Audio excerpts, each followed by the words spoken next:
नमस्कार, मैं अनुराधा आप सभी का एक बार फिर से हार्दिक स्वागत करती हूँ। तो आज फिर से एक नए प्रैक्टिस सेट के साथ आप लोगों के समक्ष प्रस्तुत हूँ।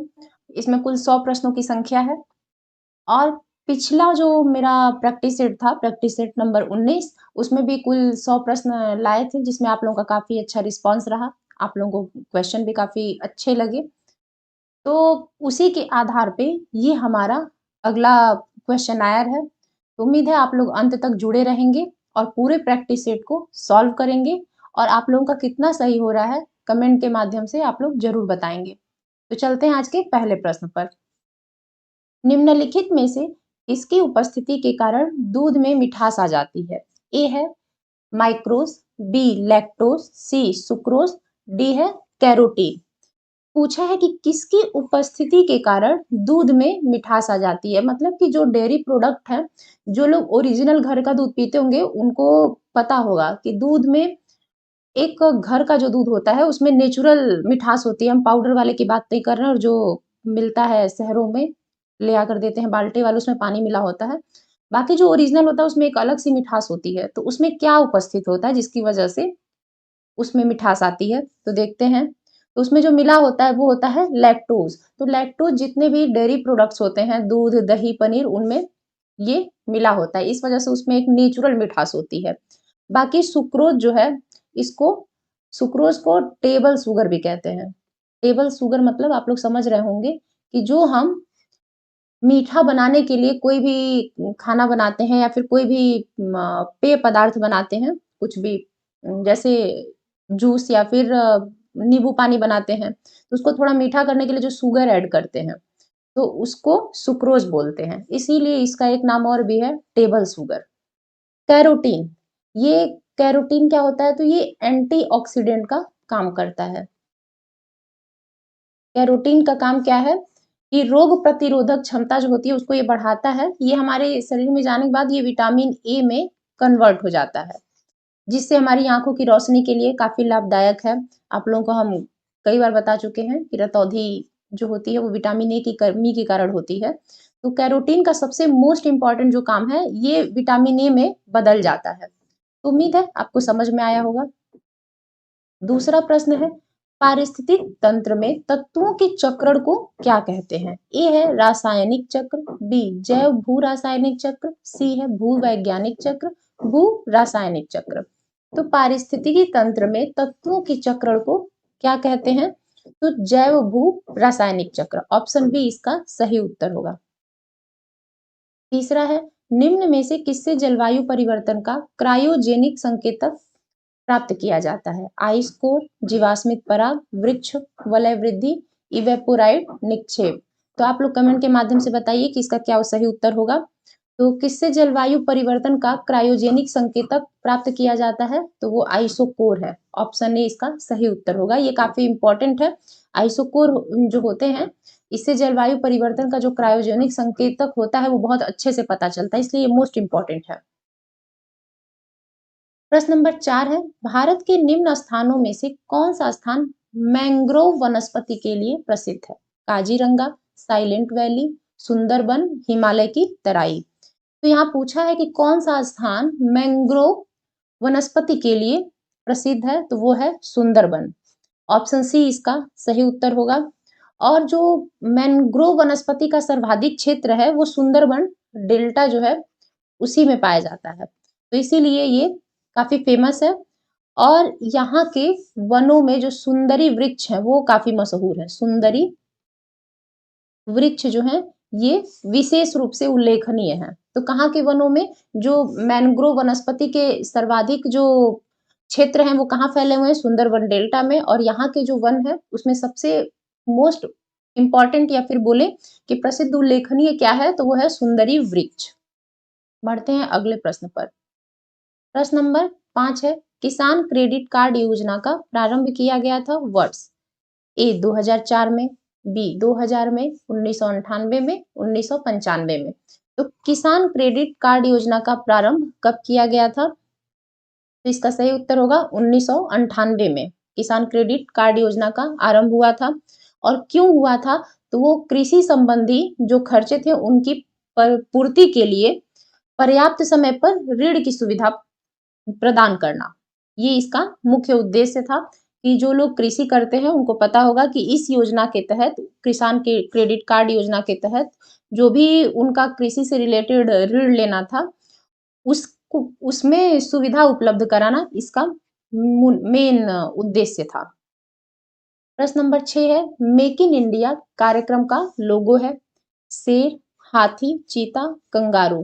तो मेक इन इंडिया कार्यक्रम का क्या लोगो है? आप लोग ऑप्शन बताइए, इसके अनुसार क्या होगा?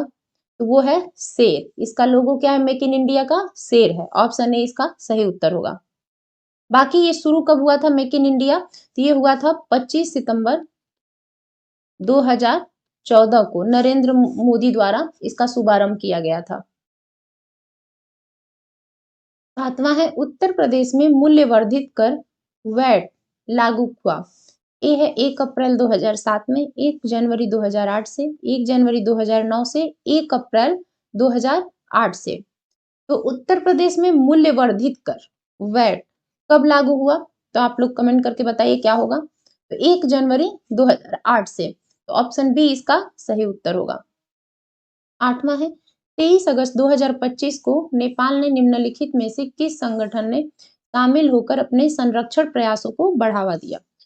विश्व वन्य जीव कोष WWF, अंतरराष्ट्रीय प्रकृति संरक्षण संघ IUCN, सी है अंतरराष्ट्रीय बिग कैट अलायंस, वन्य जीव संरक्षण सोसाइटी। यहाँ पूछा है करंट से रिलेटेड ये क्वेश्चन है कि 23 अगस्त 2025 को नेपाल ने निम्नलिखित में से किस संगठन में शामिल होकर अपने संरक्षण प्रयासों को बढ़ावा दिया? इसका सही उत्तर होगा ऑप्शन सी IBCA, अंतरराष्ट्रीय बिग कैट अलायंस। 9वां है, 2025 में आयोजित इंडियन प्रीमियर लीग IPL के 18वें संस्करण का खिताब किस टीम ने जीता? Punjab king, Chennai super king, royal Challengers Bengaluru जो RCB है, मुंबई इंडियन। तो आप लोगों में से कई लोग इन टीमों के कुछ लोग फैन भी होंगे। बाकी इसका उत्तर क्या होगा आप लोगों को पता होगा? आप लोग बताइए, जो लोग क्रिकेट प्रेमी हैं उनको तो जरूर मालूम होगा। 18वें संस्करण का खिताब किस टीम ने जीता IPL का? तो इसका सही उत्तर होगा RCB, रॉयल चैलेंजर्स बेंगलुरु। और किसको हराया था? तो पंजाब किंग्स को 6 रन से हराकर ये खिताब जो है 18वां संस्करण खिताब IPL का ये पहली बार RCB ये जीती है। प्रश्न नंबर 10 है, 5 मई 2025 को घोषित पुलित्जर पुरस्कारों में किसे अंतरराष्ट्रीय रिपोर्टिंग श्रेणी में सम्मानित किया गया? A ProPublica, the Washington Post, Azam Ahmed, the New York Times, Declan Walsh और द न्यूयॉर्क टाइम्स। पुलित्जर पुरस्कार जो है वो काफी इंपॉर्टेंट है। पुरस्कार किस श्रेणी में? तो न्यूज के क्षेत्र में काफी ये इंपॉर्टेंट है। तो ये किसको दिया गया है रिपोर्टिंग के मामले में? आप लोगों को यहाँ दिख ही रहा है कि अंतरराष्ट्रीय रिपोर्टिंग श्रेणी में किसे सम्मानित किया गया है? तो प्रोब्लिका है, द वॉशिंगटन पोस्ट है, आजम अहमद द न्यूयॉर्क टाइम्स है, डेक्लान वॉल्स और द न्यूयॉर्क टाइम्स है। तो यहाँ 5 मई 2025 को ये घोषित हुआ है पुलित्जर पुरस्कार। तो ये दिया गया है डेक्लान वॉल्स और द न्यूयॉर्क टाइम्स के स्टाफ को ये पुरस्कार दिया गया है। इसके अलावा प्रोब्लिका को भी दिया गया है और द वॉशिंगटन पोस्ट को भी मिला है। तो किन किन क्षेत्रों के लिए मिला है? तो प्रोब्लिका को मिला है लोक सेवा के लिए पुलित्जर पुरस्कार, इसके इनके स्टाफ को दिया गया है। ये ध्यान रखिएगा कि प्रोब्लिका को मिला है तो लोक सेवा के लिए, द वॉशिंगटन पोस्ट को मिला है तो इसको मिला है ब्रेकिंग न्यूज के लिए,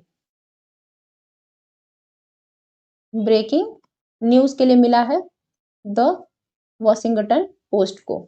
ये चीज आप लोग ध्यान में रखिएगा कि अंतरराष्ट्रीय रिपोर्टिंग के मामले श्रेणी में किसको मिला है? तो वो मिला है डेक्लान वॉल्स और द न्यूयॉर्क टाइम्स को। तो इसका सही उत्तर यही होगा। बाकी आपको लोक सेवा के श्रेणी में किसको मिला है? तो प्रोब्लिका को। और ब्रेकिंग न्यूज के श्रेणी में किसको मिला है? तो द वॉशिंगटन पोस्ट को, जो ब्रेकिंग न्यूज रिपोर्टिंग होती है उसके श्रेणी में। बढ़ते हैं अगले प्रश्न पर।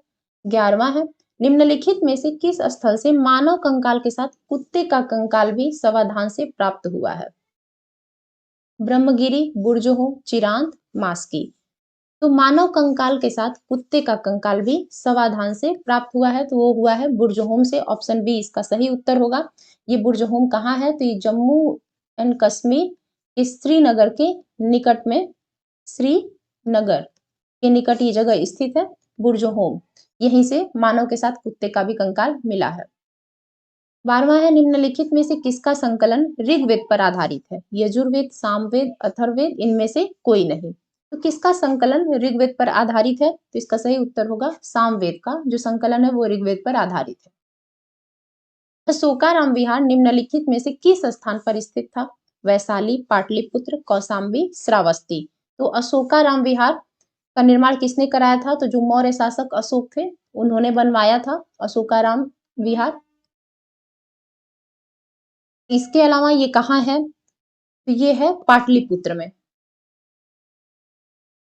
14, बंदा बहादुर का मूल नाम था? महेश दास, लक्षण देव, द्वारका दास, हरनाम दास। तो बंदा बहादुर का मूल नाम था लक्षण देव। इनको कहीं कहीं पे लक्ष्मण देव भी बोलते हैं। इनका नाम लक्ष्मण देव या लक्षण देव दोनों ही था। और बाकी ये नाम इनको दिया कौन था? तो ये सिख गुरु गोविंद सिंह जो थे उन्होंने ये नाम इनको दिया था लक्षण देव का। तो आप लोग याद रखेंगे इसको। 15वां है, 1857 में किसने इलाहाबाद को आपातकालीन मुख्यालय बनाया था? Lord Canning, Lord Cornwallis, Lord Wellesley, Lord William Bentinck. तो 1857 में इलाहाबाद को आपातकालीन मुख्यालय किसने बनाया था? तो वो लॉर्ड केनिंग ने बनाया था। ऑप्शन ए इसका सही उत्तर होगा। 16 है, निम्नलिखित में से कौन सा मूल अधिकार विदेशी नागरिकों को प्राप्त नहीं है? देखिए, हम बार बार आप लोगों को हर वीडियो में बोलते हैं कि हमें एग्जाम में जब भी बैठना है तो काफी ध्यान से क्वेश्चन को पढ़ना है।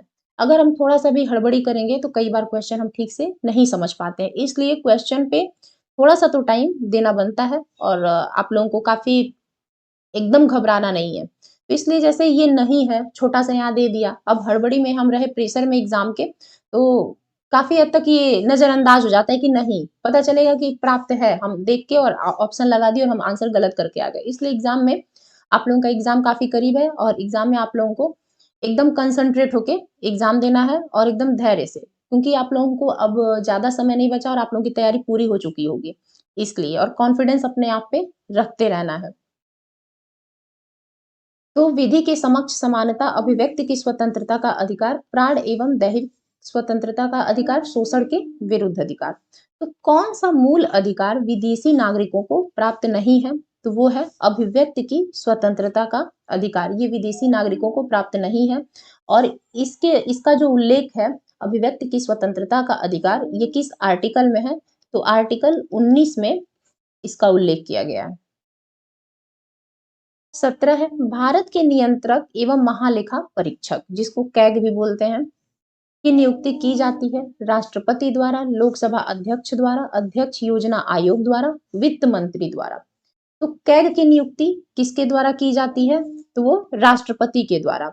बाकी कौन से आर्टिकल के तहत ये भी हम जान लेते हैं। तो आर्टिकल 148 एक के तहत इसकी जो कैग है उसकी नियुक्ति राष्ट्रपति करते हैं। 18वां क्वेश्चन है, भारत में न्यायिक सक्रियता संबंधित है प्रतिबद्ध न्यायपालिका से, जनहित याचिका से, न्यायिक पुनरावलोकन से, न्यायिक स्वतंत्रता से। तो भारत में न्यायिक सक्रियता जो है वो किससे रिलेटेड है? तो वो है जनहित याचिका से और न्यायिक पुनरावलोकन से भी। तो इसलिए ऑप्शन बी एंड सी दोनों इसका सही उत्तर होगा। 19 है, राष्ट्रीय आपातकाल में लोकसभा की अवधि ए है नहीं बढ़ाई जा सकती, जब तक आपातकाल रहे तब तक के लिए बढ़ाई जा सकती है, केवल 1 वर्ष के लिए बढ़ाई जा सकती है, आपातकाल की समाप्ति तक बढ़ाई जा सकती है, लेकिन एक समय में केवल 1 वर्ष के लिए ही बढ़ाई जा सकती है।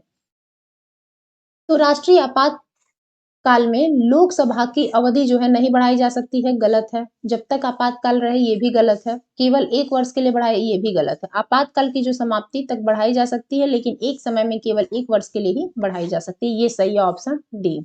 तो आपको उम्मीद है हमें कि आपको समझ आ रहा होगा। तो आप लोग कमेंट माध्यम से बताइए कि अभी तक आप लोगों को कैसा लग रहा है। भारत के समस्त राज्यों में क्षेत्रफलानुसार उत्तर प्रदेश का क्या स्थान है? पहला, दूसरा, तीसरा, चौथा। काफी इजी क्वेश्चन है, आप लोगों में से कई लोग जान रहे होंगे इस चीज को कि उत्तर प्रदेश का कौन सा स्थान है क्षेत्रफल के अनुसार। तो ये है चौथा, ऑप्शन डी इसका सही उत्तर होगा। पहले नंबर पे कौन सा है ये हम देख लेते हैं। तो राजस्थान पहले नंबर पे है, इसके बाद है आपका मध्य प्रदेश एमपी, और तीसरा है महाराष्ट्र, और चौथा नंबर जो है वो आपके उत्तर प्रदेश का है। बढ़ते अगले प्रश्न पर। निम्न में से किस पौधे में फूल नहीं होते? कटहल, गुलर, आर्किड और फर्न। तो किस पौधे में फूल नहीं होते? तो वो है फर्न, ऑप्शन डी इसका सही उत्तर होगा। क्योंकि फर्न जो होते हैं ये एक संवहनी पौधे होते हैं, फर्न, इसलिए इसमें फूल भी नहीं लगते और ये बीज रहित होते हैं फर्न जो होते हैं। तो इस चीज को आप लोग याद रखिएगा। अगला प्रश्न है, निम्नलिखित में से किस यंत्र का भूकंप तरंगों के मापन के लिए प्रयोग किया जाता है? सिस्मोग्राम, सिस्मोग्राफ। अब आप लोग यहाँ ध्यान दे रहे होंगे कि यहाँ देखिए बस म और फ का अंतर है। अगर हम थोड़ा सा भी जल्दीबाजी करें तो ये छूट सकता है, मतलब कंफ्यूज हो जाएंगे। सिस्मोग्राम और सिस्मोग्राफ, सिस्मोस्कोप, सिस्मोमीटर। तो यहाँ पूछा है आपका कि किस यंत्र का भूकंप तरंगों के मापन के लिए यूज होता है?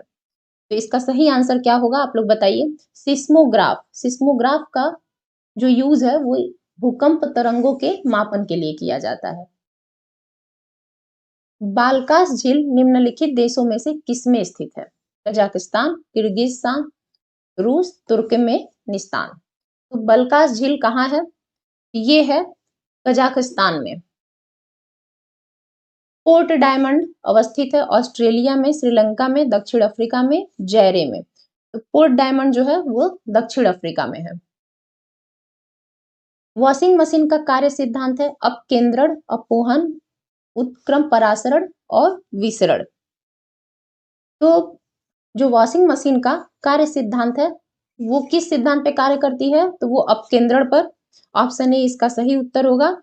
और दूध से जो मक्खन निकालने की मशीन होती है, दूध से आप लोग देखे होंगे, दूध से मक्खन निकालने की मशीन लोहे की आती है एक, हमने भी वीडियो में ही देखा है, कभी ऐसे ओरिजिनल में तो देखे नहीं है। तो जो दूध से मक्खन निकालने की मशीन होती है और वॉशिंग मशीन, ये दोनों की दोनों मशीनें किस पे काम करती है, किस सिद्धांत पर? तो जो अपकेंद्रीय बल होता है इसी के सिद्धांत पर ये काम करती है दोनों मशीनें। मान लीजिए इसमें वॉशिंग मशीन दिया है, अगर कभी पूछ दिया दूध से मक्खन निकालने की मशीन, तो आप लोग तुरंत बताएंगे कि ये भी अपकेंद्रीय बल के सिद्धांत पर काम करता है या फिर अपकेंद्रण पे।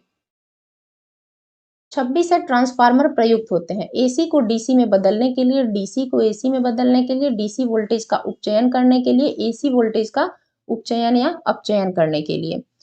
तो ट्रांसफार्मर प्रयुक्त होते हैं किसके लिए? तो वो है एसी वोल्टेज का उपचयन या अपचयन करने के लिए। ऑप्शन डी इसका सही उत्तर होगा।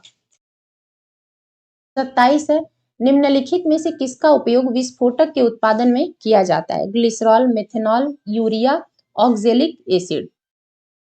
तो ग्लिसरॉल जो होता है इसका उपयोग विस्फोटक के उत्पादन में किया जाता है। ऑप्शन ए इसका सही उत्तर होगा। निम्नलिखित में से कौन सी गैस प्राचीन आदिम पृथ्वी के वायुमंडल से अनुपस्थित थी? ए है मीथेन, बी अमोनिया, सी ऑक्सीजन, कार्बन डाइऑक्साइड। यहाँ पूछा कि कौन सी गैस प्राचीन या फिर आदिम पृथ्वी के वायुमंडल से अनुपस्थित थी। तो वो थी ऑक्सीजन। बाकी ये मीथेन, अमोनिया और कार्बन डाइऑक्साइड ये तीनों उस समय प्रेजेंट थी, ऑक्सीजन ही नहीं थी। 29 से शरीर में ऊतकों टिश्यूज का निर्माण होता है, वसा फैट से, कार्बोहाइड्रेट से, प्रोटीन से, विटामिन से। तो ऊतकों का निर्माण किससे होता है? तो आप लोग जानते होंगे प्रोटीन से, ऑप्शन सी इसका सही उत्तर होगा। और प्रोटीन जो है वो अमीनो एसिड की यौगिक होती है, ये आप लोग ध्यान रखिएगा। कभी कभी वन लाइनर में भी पूछता है कि प्रोटीन किसकी यौगिक होती है, तो अमीनो एसिड की यौगिक होती है प्रोटीन, ये यौगिक, ये ख नहीं है, ये य है। 30वां है, पारिस्थितिकी संक्रमण अवधारणा का सर्वप्रथम प्रयोग किया गया एल्टन द्वारा, बेनेट द्वारा, बर्कले द्वारा, रेडजेल द्वारा। इसके बारे में हमने एक अपने प्रैक्टिस सेट में ही काफ़ी डिटेल में बताया था। जो लोग देखे होंगे उनको पता होगा। तो पारिस्थितिकी संक्रमण अवधारणा का सर्वप्रथम प्रयोग किसने किया था? तो वो बेनेट ने किया था। ऑप्शन बी इसका सही उत्तर होगा। 31 है, समताप मंडल में ओजोन के स्तर को प्राकृतिक रूप से विनियमित किया जाता है। नाइट्रस ऑक्साइड द्वारा, नाइट्रोजन डाइऑक्साइड द्वारा, सीएफसी द्वारा, जल वाष्प द्वारा। तो समताप मंडल में ओजोन के स्तर को प्राकृतिक रूप से विनियमित किया जाता है। तो वो आपके इसका सही आंसर क्या होगा? नाइट्रोजन डाई ऑक्साइड द्वारा। इसके अलावा जो ओजोन परत को किससे नापते हैं? जो ओजोन परत होती है, अगर मान लीजिए वन लाइनर में आपको कभी पूछ दे तो ओजोन परत को किससे नापते हैं? तो वो डॉप्सन यूनिट होती है या फिर डॉप्सन इकाई। डॉप्सन यूनिट या फिर डॉप्सन इकाई में इसको मापा जाता है ओजोन परत को। प्रश्न नंबर 32 है, हड़प्पा संस्कृति की जानकारी का प्रमुख स्रोत है। शिलालेख, पक्की मिट्टी की मोहरों पर अंकित लेख, पुरातात्विक खुदाई, उपर्युक्त सभी। काफी इजी क्वेश्चन ये भी है। हड़प्पा संस्कृति की जानकारी का प्रमुख स्रोत क्या है? तो वो है पुरातात्विक खुदाई। ऑप्शन सी इसका सही उत्तर होगा। 33 है, ऋग्वेद में निम्नलिखित किन नदियों का उल्लेख अफगानिस्तान के साथ आर्यों के संबंध का सूचक है? अस्किनी, पुरुषड़ी, ये पुरुषणी भी मिलता है इसका नाम, कुभा, क्रुमु और विपाशा सुतुद्री, या फिर इसका नाम सतुद्री भी कई बार मिलता है। तो देखते हैं जो ऋग्वेद के अकॉर्डिंग है कि इनमें निम्नलिखित किन नदियों का उल्लेख अफगानिस्तान के साथ आर्यों के संबंध का सूचक है? तो ऑप्शन सी जो है कुभा और क्रुमु, ये सही उत्तर होगा। कुभा जो है काबुल और क्रुमु, ये जो कुमु है ये क्रुमु है। यहाँ क्रुमु आप लोग ध्यान रखिएगा, ये कुर्रम। इसके अलावा गोमती एवं गोमल, ये सभी नदियां अफगानिस्तान में उस समय बहती थी। तो आप लोग ध्यान रखिएगा इस चीज को। 34 है, प्रभास गिरी जिनका तीर्थ स्थल है वे हैं बौद्ध, जैन, शैव, वैष्णव। तो प्रभास गिरी में किनका तीर्थ स्थल है? आप लोग बताइए। तो वो है जैन का। जैनों का जो तीर्थ स्थल है वो प्रभास गिरी में है। 35वां क्वेश्चन है, शिवाजी की राजधानी कहाँ पर थी? रायगढ़, सतारा, पुरंदर, तंजौर। शिवाजी की राजधानी कहाँ पर थी? तो वो थी रायगढ़ में। 35 का ये सही उत्तर होगा।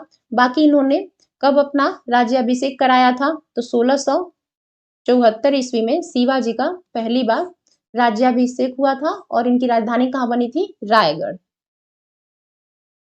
36 है, निम्न युगों में से कौन सा एक सही सुमेलित है? लॉर्ड कॉर्नवालिस स्थायी बंदोबस्त, लॉर्ड वेलेजली चतुराईपूर्ण निष्क्रियता, लॉर्ड डलहौजी सहायक संधि, लॉर्ड केनिंग भारतीय राष्ट्रीय कांग्रेस की स्थापना। यहाँ देखिए आप लोग कई बार देख रहे होंगे कि ऐसे क्वेश्चन में बार बार बोल रहा था कौन सा सही सुमेलित नहीं है, लेकिन इसमें है कि सही सुमेलित है। तो उसके आधार पर देखना है कि इसका सही उत्तर क्या होगा। तो लॉर्ड कॉर्नवालिस स्थायी बंदोबस्त ये सही है। इसके बाद वेलेजली जो है चतुराईपूर्ण निष्क्रियता दिया हुआ है, तो नहीं ये गलत है। लॉर्ड वेलेजली किससे रिलेटेड थे? तो वो सहायक संधि से, सहायक संधि जो कि डलहौजी के बगल में दिया हुआ है। तो लॉर्ड वेलेजली का संबंध किससे है? सहायक संधि से। बाकी चतुराईपूर्ण निष्क्रियता जो है इससे रिलेटेड कौन थे? तो ये जॉन लॉरेंस। अगर मान लीजिए कभी भी एग्जाम में पूछे, थोड़ा सा इसी का पैटर्न चेंज करके आप लोग तुरंत जवाब दे सकते हैं कि लॉर्ड कॉर्नवालिस अस्थायी बंदोबस्त, लॉर्ड वेलेजली सहायक संधि, चतुराईपूर्ण निष्क्रियता जो है इससे रिलेटेड जॉन लॉरेंस है। इसके बाद लॉर्ड डलहौजी जो है वो सहायक संधि से नहीं बल्कि ये व्यपगत के सिद्धांत से रिलेटेड थे। व्यपगत का सिद्धांत मतलब जो हड़प नीति थी उससे रिलेटेड कौन था? तो डलहौजी। और भारतीय राष्ट्रीय कांग्रेस की स्थापना कब हुई थी? तो 1885 ईस्वी में। इसके बाद उसके उनके किसके कार्यकाल में?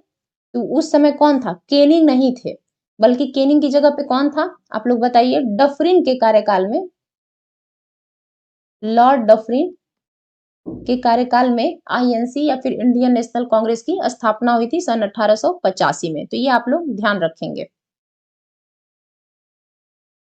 37 है, निम्नलिखित में से किस एक अधिनियम द्वारा भारत में संघीय न्यायालय की स्थापना की गई थी? भारतीय परिषद अधिनियम 1861, भारत सरकार अधिनियम 1909, भारत सरकार अधिनियम 1919, उपर्युक्त में से कोई नहीं।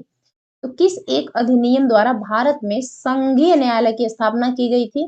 तो हमने इस पे एक डिटेल वीडियो भी बनाई हुई थी, शॉर्ट नोट्स के जो वीडियो देखे होंगे उनको पता होगा। तो इसका उत्तर होगा उपर्युक्त में से कोई नहीं। तो किस अधिनियम के तहत इसकी स्थापना की गई थी? तो भारत सरकार अधिनियम 1935 के तहत। आप लोग भारत सरकार अधिनियम ध्यान रखिएगा, 1935 के अंतर्गत भारत में संघीय न्यायालय की स्थापना की गई थी। और कब की गई थी? तो 1 अक्टूबर 1937 को। ये भी आप लोग जरूर नोट डाउन करिएगा और दिमाग में रखिएगा। 38 है, किसने कहा था भारत अर्ध संघात्मक राज्य है? हेराल्ड लास्की, आइवर जेनिंग्स, लाई, लॉर्ड ब्राइस, केसी वियर। ये काफी इंपॉर्टेंट क्वेश्चन है। इसको बार बार हमने अपने वीडियो में रिपीट किया इस क्वेश्चन को, कभी कूट के माध्यम से, कभी वन लाइनर में और कभी सुमेलित में। तो आप लोग इसका उत्तर दीजिए, भारत अर्ध संघात्मक राज्य किसने कहा था? तो केसी वियर ने। ऑप्शन डी इसका सही उत्तर होगा। 39 है, भारत के निम्नांकित राज्यों में से किसके 3 तरफ अंतरराष्ट्रीय सीमाएं हैं? असम, नागालैंड, त्रिपुरा, पश्चिम बंगाल। तो जो राज्य दिए गए इनमें से किसके 3 तरफ अंतरराष्ट्रीय सीमाएं हैं? तो वो है त्रिपुरा के। ऑप्शन सी इसका सही उत्तर होगा। तो कौन सा देश है तीनों तरफ से? तो वो है बांग्लादेश। त्रिपुरा को, त्रिपुरा की जो 3 तरफ से सीमाएं हैं वो बांग्लादेश से मिलती हैं। किधर से?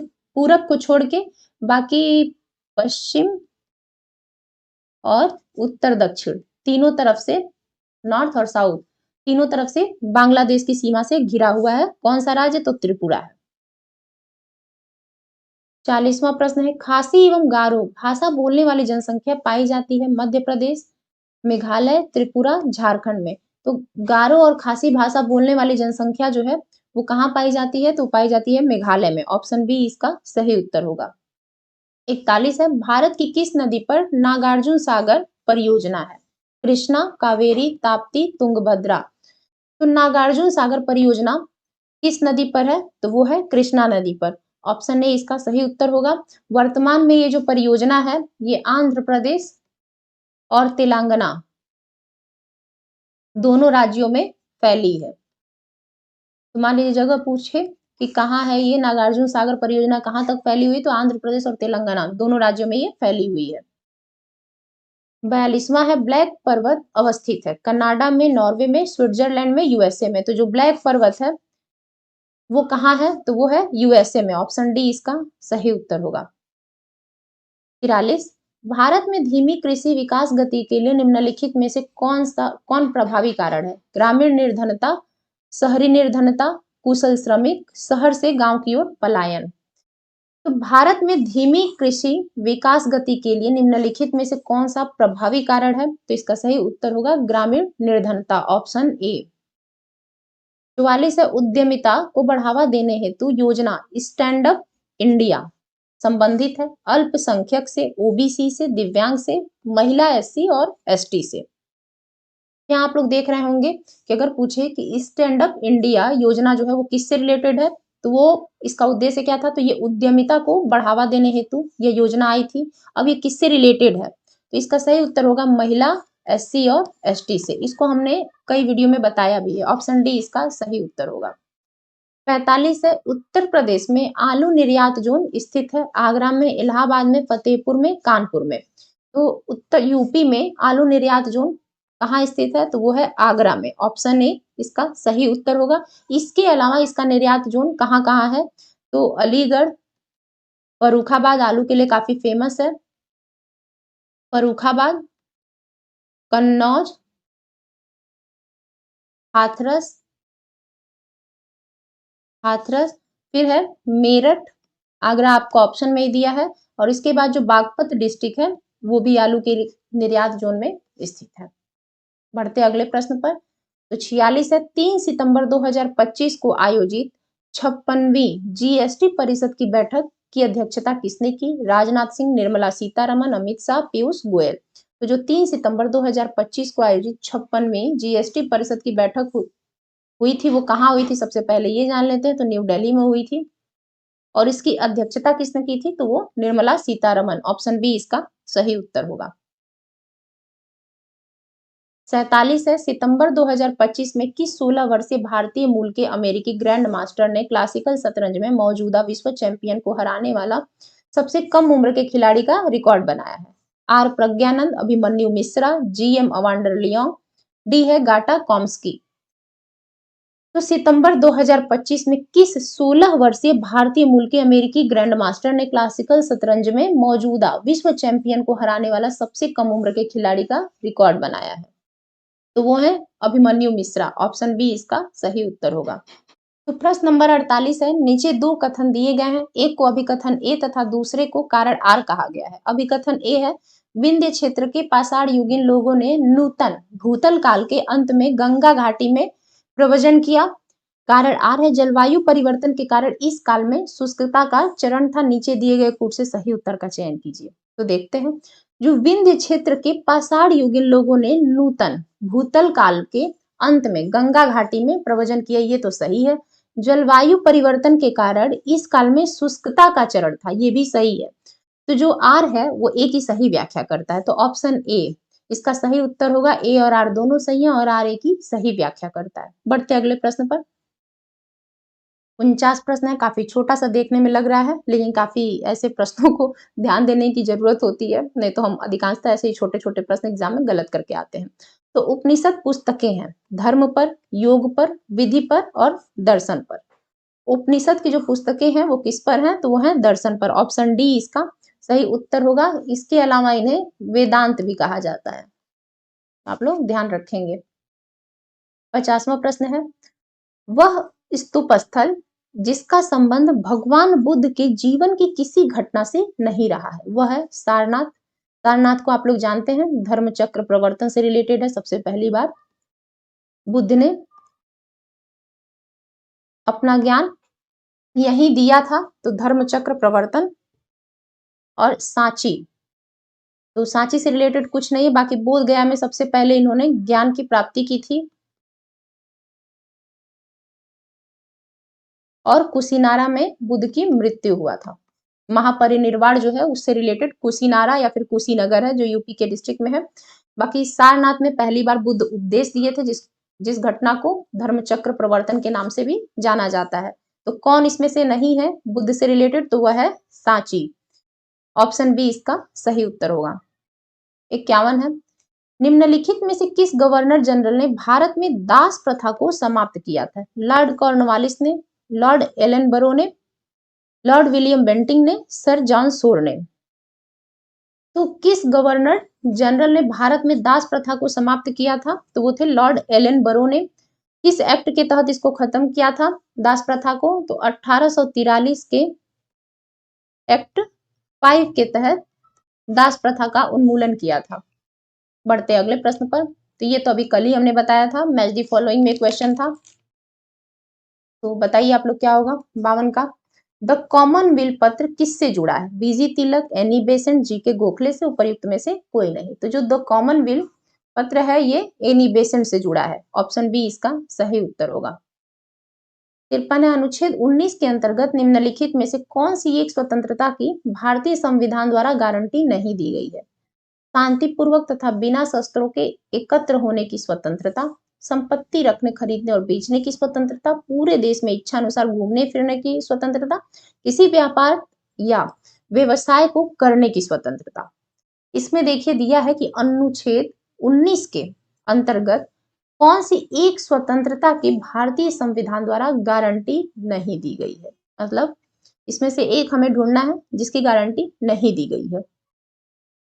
तो शांतिपूर्वक तथा बिना शस्त्रों के एकत्र होने की स्वतंत्रता तो है। संपत्ति रखने और खरीदने और बेचने की जो स्वतंत्रता है ये इसकी गारंटी नहीं दी गई है आर्टिकल 19 के तहत। तो इसलिए इसका सही उत्तर होगा ऑप्शन बी। बाकी पूरे देश में इच्छा अनुसार आप घूम फिर सकते हैं, इसकी स्वतंत्रता भी है। और किसी भी व्यापार और व्यवसाय को आपको करने की भी स्वतंत्रता है आर्टिकल 19 के तहत। इसलिए इसका सही उत्तर होगा ऑप्शन बी, क्योंकि इसकी गारंटी नहीं दी गई है। 54 है, भारत का नियंत्रक एवं महालेखाकार निम्नलिखित का एक मित्र एवं मार्गदर्शक होता है। प्रवर समिति, प्राक्कलन समिति, प्रधानमंत्री, लोक लेखा समिति। तो जो भारत का नियंत्रक एवं महालेखाकार होता है वो किसका एक मित्र एवं मार्गदर्शक होता है? तो वो है लोक लेखा समिति का। ऑप्शन डी इसका सही उत्तर होगा। लोकसभा की बैठक समाप्त की जा सकती है स्थगन द्वारा, सत्रावसान द्वारा, विघटन द्वारा, उपर्युक्त सभी के द्वारा। तो लोकसभा की बैठक समाप्त की जा सकती है स्थगन द्वारा भी, सत्रावसान द्वारा भी और विघटन द्वारा, इसलिए उपर्युक्त सभी के द्वारा। ऑप्शन डी इसका सही उत्तर होगा। 56 है, राज्यसभा का अध्यक्ष राष्ट्रपति द्वारा नियुक्त किया जाता है, संसद द्वारा चयनित होता है, उपराष्ट्रपति पदेन सभापति होता है, राज्य परिषद के सदस्यों द्वारा चुना जाता है। तो जो उपराष्ट्रपति होते हैं वो राज्यसभा के पदेन सभापति होते हैं। तो ऑप्शन सी इसका सही उत्तर होगा। 57 है, भारत तथा पाकिस्तान के बीच सीमा निर्धारित की गई थी किस रेखा द्वारा? डूरंड रेखा, मैकमोहन रेखा द्वारा, मैगी नॉट रेखा द्वारा और रेडक्लिफ रेखा द्वारा। तो भारत और पाकिस्तान के बीच सीमा जो निर्धारित की गई थी वो किस रेखा द्वारा? तो वो रेडक्लिफ रेखा द्वारा। ऑप्शन डी इसका सही आंसर है। 58 है, सोनभद्र जिले को स्पर्श करती है 2 राज्य की सीमाएं, 3 राज्य की सीमाएं, 4 राज्यों की सीमाएं और 5 राज्यों की सीमाएं। तो सोनभद्र जिले को स्पर्श करती है कितने राज्यों की सीमाएं? आप लोग कमेंट के माध्यम से बताइए। 4 राज्यों की सीमाएं कौन कौन सी? तो पहला है आपका छत्तीसगढ़, छत्तीसगढ़ के बाद बिहार, बिहार के बाद है मध्य प्रदेश और इसके बाद झारखंड। ये जो चारों राज्य हैं इनकी सीमाएं जो है वो सोनभद्र जिले से लगती हैं। और सोनभद्र जिला कहाँ है? वो यूपी का एक जिला है। 59, निम्नलिखित में से कौन सा सही सुमेलित नहीं है? नहर परियोजना है, कहाँ है उसकी अवस्थिति? घाट प्रभा नहर परियोजना कर्नाटक में। आप लोग बताइएगा तब तक इसका उत्तर क्या होगा? तो ये सही है। उकाई नहर परियोजना गुजरात में, ये भी सही है। नीरा नहर परियोजना महाराष्ट्र में, ये भी सही है। जवाई परियोजना तमिलनाडु, नहीं ये गलत है। जवाई परियोजना जो है वो राजस्थान में है। अगले प्रश्न पर बढ़ते हैं। निम्नलिखित महाद्वीपों में से किसमें देशों की संख्या अधिकतम है? अफ्रीका, यूरोप, एशिया, दक्षिण अमेरिका। तो ये महाद्वीप है, इनमें किसमें देशों की संख्या सबसे ज्यादा है उसके अकॉर्डिंग देखते हैं। तो आप लोग बताइए। तो वो है अफ्रीका में। अफ्रीका में सबसे अधिक देश हैं। कितने देश हैं? कुल 54 देश हैं अफ्रीका महाद्वीप में, ये आप लोग याद रखिएगा। 61 है, 10 डिग्री चैनल पृथक करता है अंडमान को निकोबार द्वीप से, अंडमान को म्यांमार से, भारत को श्रीलंका से, लक्षद्वीप को मालदीव से। तो जो 10 डिग्री चैनल है वो किसको अलग करता है? तो वो अंडमान को निकोबार द्वीप से अलग करता है। 62 है, निम्नलिखित में से कौन सा जापान का सबसे व्यस्त समुद्र पत्तन है? Nagoya, Hiroshima, Hitachi, Kagoshima. तो जो जापान का सबसे व्यस्त समुद्र पत्तन है वो है नगोया। ऑप्शन ए इसका सही उत्तर होगा। 63, किसी लिफ्ट में बैठे हुए व्यक्ति को अपना भार कब अधिक मालूम पड़ेगा? जब लिफ्ट त्वरित गति में ऊपर जा रही हो, जब लिफ्ट त्वरित गति में नीचे आ रही हो, समान वेग में ऊपर जा रही हो और समान वेग से नीचे आ रही हो। तो अगर कोई व्यक्ति लिफ्ट में बैठा हुआ है तो उस व्यक्ति को अपना भार कब अधिक मालूम पड़ेगा? जब लिफ्ट त्वरित गति में ऊपर जा रही हो। ये इसका सही उत्तर होगा। Option A. निम्नलिखित में से कौन सा अर्धचालक है? प्लास्टिक, एल्यूमिनियम, लकड़ी, जर्मेनियम। तो जो जर्मेनियम होता है और इसके अलावा सिलिकॉन, आपकी जानकारी के लिए बता देते हैं कि जर्मेनियम और सिलिकॉन ये जो दोनों अर्धचालक पदार्थ हैं। तो ऑप्शन डी इसका सही उत्तर होगा। 65 है, पृथ्वी पर सबसे पुराना जीव कौन सा है? नील हरित शैवाल, कवक, अमीबा, युगलिना। तो पृथ्वी पर सबसे पुराना जीव कौन सा है? तो वो है नील हरित शैवाल। ऑप्शन ए इसका सही उत्तर है। वह जोड़ जहां गर्दन सिर से मिलती है। पिवटल जोड़, सैडल जोड़, हिंज जोड़, बॉल एवं सॉकेट जोड़।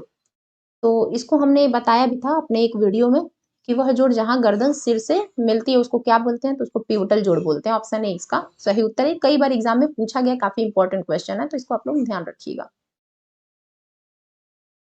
68 क्वेश्चन आ गया। दूध पिलाने वाली माँ को प्रतिदिन आहार में कितने ग्राम प्रोटीन की आवश्यकता होती है? 25 से 30 ग्राम, 15 से 20 ग्राम, 65 से 70 ग्राम, 95 से 100 ग्राम। तो जो दूध पिलाने वाली माँ होती है उसको प्रतिदिन आहार में कितने ग्राम प्रोटीन की आवश्यकता होती है? तो वो है 65 से 70 ग्राम। ऑप्शन सी इसका सही उत्तर होगा। 68 प्रश्न है, निम्न में से कौन एक प्रवाल विरंजन का सबसे अधिक प्रभावी कारक है? सागरीय प्रदूषण, सागरों की लवणता में वृद्धि, सागरीय तापमान में वृद्धि, रोगों एवं महामारियों का फैलना। तो प्रवाल विरंजन का सबसे अधिक प्रभावी कारक क्या है? तो वो है सागरीय तापमान में वृद्धि। ऑप्शन सी इसका सही उत्तर है। 69 गैस जो धान के खेत से उत्सर्जित होती है तथा भूमि के तापमान में वृद्धि करती है वह है nitrogen, carbon dioxide, carbon monoxide, methane. तो हमने पिछले प्रैक्टिस सेट में भी इसका बताया हुआ था आंसर, आप लोग बताइए। इसके अलावा और भी बहुत कुछ हमने बताया था, आप लोग कमेंट के माध्यम से बताइए। तो इसका सही उत्तर होगा ऑप्शन डी, मीथेन। 70 प्रश्न है, भारत में प्रथम उद्योग जिसका विकास हुआ है वह है कुटीर उद्योग, सीमेंट उद्योग, आयरन और स्टील उद्योग, अभियांत्रिकी उद्योग। तो भारत में जो पहला उद्योग है जिसका विकास हुआ वो है कुटीर उद्योग। ऑप्शन ए इसका सही उत्तर है।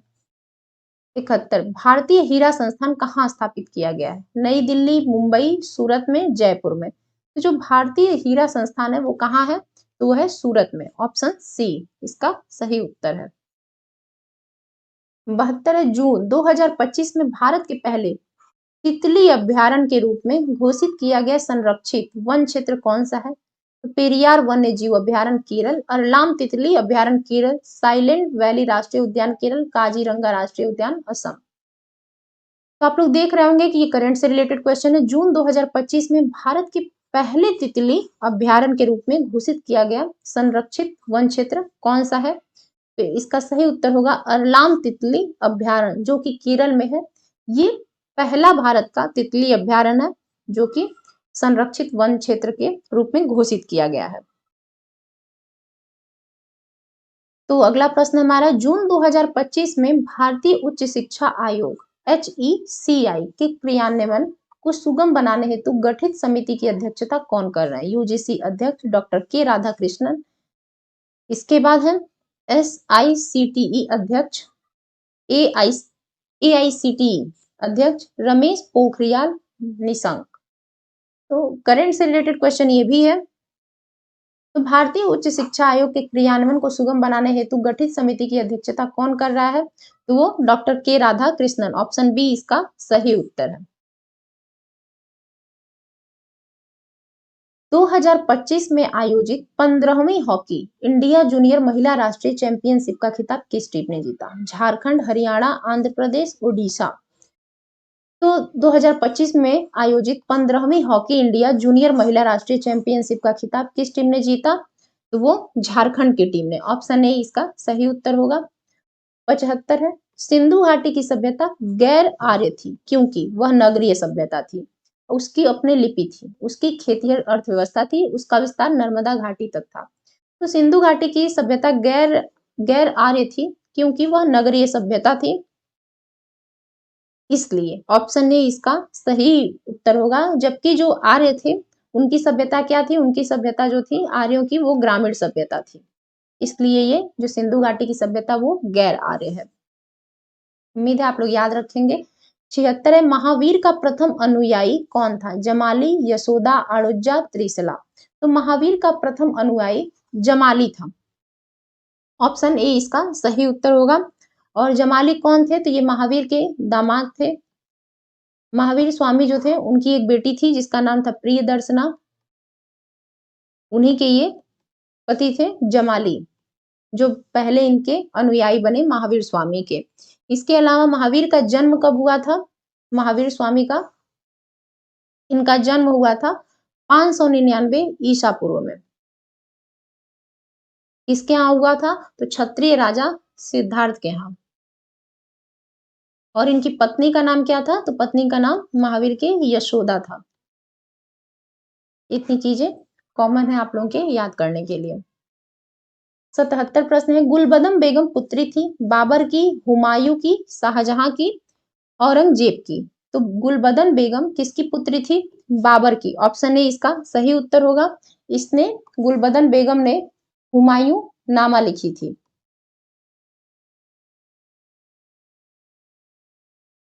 गुलबदन बेगम क्या लिखी थी? तो हुमायूं नामा। और गुलबदन बेगम का जन्म कब हुआ था? ये 1523 ईस्वी में जन्म था और मृत्यु 1603 ईस्वी में इनकी मृत्यु हुई थी। प्रश्न नंबर 78 है, निम्न यूरोपीय शक्तियों ने भारतीय व्यापार में समय समय पर प्रवेश किया? अंग्रेज, डच, फ्रांसीसी, पुर्तगाली। तो सबसे पहले कौन आया उसके आधार पे इसको अरेंज करना है। तो इसके लिए एक काफी इजी सा हम लोग एक अपना बनाए हुए थे कोड में कि पीडीएफ हम लोग बोलते थे, लेकिन बीच में डेंस भी आए हुए हैं तो पीडीईडीएफ ये इसका शॉर्ट फॉर्म है।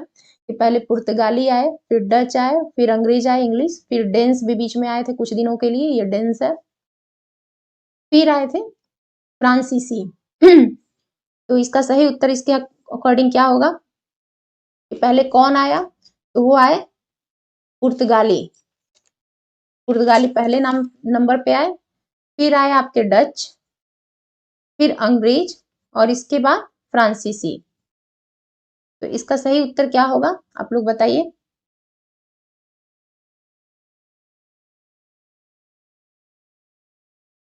इसके अकॉर्डिंग ऑप्शन में क्या दिया हुआ है?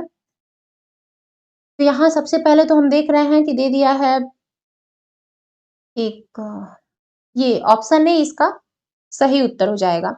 सबसे पहले पुर्तगाली आए, फिर डच आए, फिर अंग्रेज आए और उसके बाद फ्रांसीसी आए। तो इसके अकॉर्डिंग ऑप्शन ए इसका सही उत्तर होगा। 79 प्रश्न है, निम्नलिखित नेताओं में से किसने क्रांतिकारी संगठन अभिनव भारत समाज की स्थापना की थी? तो ए है भगत सिंह, बी विनायक दामोदर सावरकर, सी बारिंद्र कुमार घोष, डी है पुलिन बिहारी। निम्नलिखित नेताओं में से किसने क्रांतिकारी संगठन अभिनव भारत समाज की स्थापना की? तो वो तो थे विनय दामोदर सावरकर। इन्होंने सबसे पहले एक मित्र मेला नामक संगठन शुरू किया था। मित्र मेला जो संगठन था उसको किसने शुरू किया? तो वो सावरकर ने, विनायक दामोदर सावरकर ने शुरू किया था। और इसी का नाम बदलकर बाद में 1904 ईस्वी में अभिनव भारत समाज कर दिया गया था। भारत के संविधान के अनुच्छेद 300 के अनुसार भारत की सरकार का कानूनी नाम है the union government, the Union of India, India Bharat. यहाँ देखिए आर्टिकल 300 के अनुसार पूछा है कि भारत की सरकार का कानूनी नाम क्या है? तो वो है the Union of India, option B. 81 है, लोक निधि का अभिभावक किसे कहा जाता है? राष्ट्रपति, नियंत्रक एवं महालेखा परीक्षक, संसद, मंत्री परिषद। तो जो लोक निधि का अभिभावक किसे कहा जाता है? तो नियंत्रक एवं महालेखा परीक्षक को।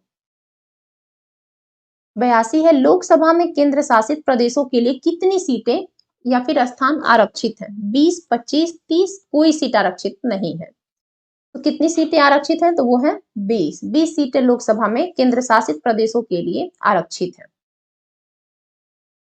इस वर्ष में खाद्य मिलावट निवारण अधिनियम प्रथम बार अधिनियमित या फिर इनेक्टेड हुआ था? अधिनियमित को इंग्लिश में इनेक्टेड हुआ था 1951 में, 54 में, 64 में और 1956 में। तो खाद्य मिलावट निवारण अधिनियम प्रथम बार कब अधिनियमित हुआ था, किस सन में? तो वो आपका हुआ था 1954 ईस्वी में। तो अगर कभी भी पूछे कि खाद्य मिलावट निवारण अधिनियम प्रथम बार कब अधिनियमित हुआ, तो आप लोग तुरंत उसका जवाब देंगे कि 1954 ईस्वी में। 84 है, मैकमोहन रेखा सीमा रेखा बनाती है भारत एवं चीन के बीच, भारत एवं पाकिस्तान के बीच, इसके बाद भारत एवं म्यांमार के बीच और भारत एवं नेपाल के बीच। तो जो मैकमोहन रेखा है वो किसके बीच सीमा रेखा बनाती है? तो भारत एवं चीन के बीच। अभी इसके पिछले क्वेश्चन में हमने देखा था रेडक्लिफ रेखा के बारे में, तो किसके बीच बनाती है? तो वो भारत पाकिस्तान के बीच। मैकमोहन रेखा भारत एवं चीन के बीच। तो इस रेखा का निर्धारण कब किया गया था, किस सन में? तो 1914 में मैकमोहन रेखा का निर्धारण किया गया था। 85 भारत में नलकूप एवं कूप से सिंचित अधिकतम क्षेत्र वाला राज्य है उत्तर प्रदेश, मध्य प्रदेश, आंध्र प्रदेश, पंजाब। तो नलकूप एवं कूप से सिंचित अधिकतम क्षेत्र वाला राज्य कौन सा है? तो वो है उत्तर प्रदेश। ऑप्शन ए इसका सही उत्तर होगा। व्हाइट और पर्वत पाए जाते हैं कनाडा में, नॉर्वे में, रूस में, संयुक्त राज्य अमेरिका में। तो ब्लैक पर्वत और व्हाइट पर्वत दोनों ही संयुक्त राज्य अमेरिका में पाए जाते हैं। ऑप्शन डी इसका सही उत्तर होगा। आप लोग एकदम दिमाग में रखिएगा, कई बार ये पूछा गया क्वेश्चन है कि व्हाइट पर्वत और ब्लैक ब्लैक पर्वत दोनों में से कुछ भी पूछे तो दोनों ही यूएसए में पाया जाता है। 87 प्रश्न है, एशिया एवं उत्तरी अमेरिका को जो जल डमरू मध्य अलग करता है वह है बेरिंग जल डमरू मध्य, पाक जल डमरू मध्य, जिब्राल्टर जल डमरू मध्य, मलक्का जल डमरू मध्य। यहाँ पूछा है एशिया एवं उत्तरी अमेरिका को जो जल डमरू मध्य अलग करता है उसका नाम क्या है? तो उसका नाम है बेरिंग जल डमरू मध्य। ऑप्शन ए इसका सही उत्तर होगा। बाकी जो ये पाक जल डमरू मध्य है ये किसको अलग करता है? तो ये इंडिया, भारत और श्रीलंका को अलग करता है। इसके बाद जिब्राल्टर जल डमरू मध्य ये किसको अलग करता है? तो ये यूरोप और अफ्रीका को अलग करता है। कौन? तो जिब्राल्टर। तो आप लोग इसको याद रखिएगा। बढ़ते अगले प्रश्न पर। आइसोगोनिक रेखाएं हैं समान वायु दाब रेखाएं, समान तापमान रेखाएं, समान लवणता रेखाएं, समान चुंबकीय झुकाव वाली रेखाएं। आइसोगोनिक रेखाएं क्या है? तो वो है समान चुंबकीय झुकाव वाली रेखाएं। ऑप्शन डी इसका सही उत्तर होगा। 89 है, लोलक घड़ियां गर्मियों में सुस्त हो जाती हैं क्योंकि गर्मियों में दिन लंबे होते हैं, कुंडली में घर्षण होता है, लोलक की लंबाई बढ़ जाती है, लोलक के भार में परिवर्तन होता है। यहाँ दिया है लोलक घड़ियां गर्मियों में सुस्त हो जाती हैं क्योंकि लोलक की लंबाई बढ़ जाती है। ऑप्शन सी इसका सही उत्तर होगा। 90 है, निम्नलिखित में से कौन सा युग्म सुमेलित नहीं है? मेसान की खोज हिंडेकी युवाकावा ने की थी, ये सही है। पॉजिट्रॉन की खोज सीडी एंडरसन एवं यूएफ हेस ने की थी, ये भी सही है। सूर्य तथा तारों में ऊर्जा उत्पादन का सिद्धांत एच ए बेथे ने दिया था, ये भी सही है। परा यूरेनियम तत्वों का संश्लेषण एनरिको फर्मी ने किया था, नहीं ये गलत है, बल्कि एनरिको फर्मी की जगह कौन था? तो वो थे जीटी सीबोर्ग। इससे रिलेटेड कौन है? तो जीटी सीबोर्ग है। इनका काफी महत्वपूर्ण योगदान है परा यूरेनियम तत्वों के संश्लेषण में। तो इसलिए इसका सही उत्तर होगा ऑप्शन डी, क्योंकि ये सुमेलित नहीं है। 91 है, सूक्ष्म जीवाणु बैक्टीरिया को देखा जा सकता है खाली आंख द्वारा, कंपाउंड खुर्दबीन द्वारा, हैंडलेस द्वारा, इनमें से कोई नहीं। तो सूक्ष्म जीवाणु बैक्टीरिया को किससे देखा जा सकता है? तो वो कंपाउंड खुर्दबीन द्वारा। ऑप्शन बी इसका सही उत्तर होगा। अगला प्रश्न है, निम्नलिखित में से कौन सा लवण मानव हड्डियों में सर्वाधिक मात्रा में पाया जाता है? Magnesium chloride, calcium carbonate, calcium phosphate, sodium chloride. तो मानव हड्डियों में सर्वाधिक मात्रा में कौन सा लवण पाया जाता है? तो वो है कैल्शियम फॉस्फेट। पृथ्वी का सर्वाधिक बृहद पारिस्थितिकी तंत्र निम्नलिखित में से कौन है? जलमंडल, जीवों, स्थल मंडल, जैव मंडल। अभी हमने पिछले प्रैक्टिस सेट में इस पे भी बातचीत की थी। तो यह है जैव मंडल। ऑप्शन डी इसका सही उत्तर होगा। 94 है, वायुमंडल में उपस्थित ओजोन द्वारा निम्नलिखित विकिरण अवशोषित किया जाता है? अवरक्त, दृश्य, पराबैंगनी, सूक्ष्म तरंगे। तो वायुमंडल में उपस्थित ओजोन द्वारा निम्नलिखित विकिरण अवशोषित किया जाता है। तो इसका सही उत्तर होगा ऑप्शन सी, पैराबैंगनी।